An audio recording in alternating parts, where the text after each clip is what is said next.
வாழக்கூடிய எம் முரளி ஐயா அவர்களுக்கு எங்கள் மன்றத்தின் சார்பாகவும் கிராமத்தார் சார்பாகவும் இந்த மலர் மாலை பொன்மாலையாகவும் அதே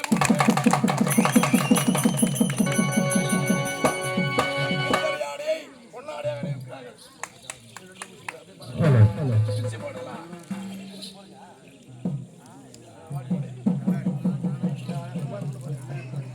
அதே போன்று ஐயா அவர்களுக்கு இன்னும் கம்பெனி நிர்வாகிகள் சஞ்சா அவர்கள் பொன்னாடிய பட்டு கேட்பார்.